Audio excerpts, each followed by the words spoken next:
네, 청와대에서 열린 국가재정전략회의에서 민주당 추미애 대표는 초대기업, 초고소득자에 대한 증세 필요성을 주장했습니다. 네, 정부 여당에서 이 같은 목소리가 커지고 있는데요. 청와대도 논의할 뜻을 밝혔습니다. 한승호 기자입니다.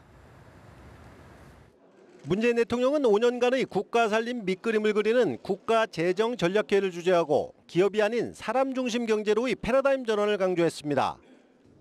지금 같은 수출위주의 정책으로는 심각한 양극화 문제를 해결할 수 없다며 일자리를 통해 가계소득을 높이고 내수 활성화가 경제 성장을 이끌어내는 선순환 구조를 만들어야 한다고 말했습니다.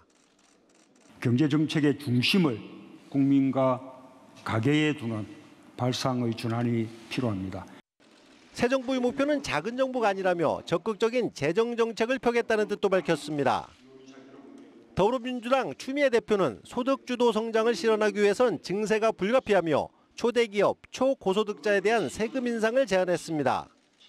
추 대표는 소득 200억 원 이상, 2천억 원 미만까지는 현행 법인세 22%를 유지하되 2천억 원을 초과하는 초대기업에 대해서는 과표를 신설해 25%로 적용하자며 이렇게 하면 2조 9,300억 원의 세수 효과가 있다고 주장했습니다.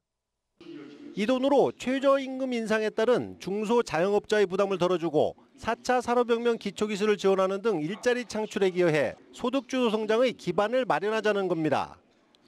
또 소득 재분배 실현 차원에서 소득 5억 원 이상 고소득자에 대한 소득세율도 40%에서 42%로 높이자고 주장했습니다.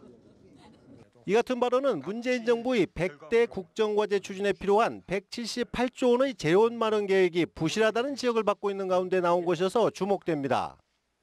앞서 열린 경제관계 장관회의에서도 김부겸 행정자치부 장관이 좀 더 나은 복지 등을 하려면 소득세율 조정 등 증세 문제를 갖고 정직하게 얘기해야 한다며 증세론에 힘을 보탰습니다.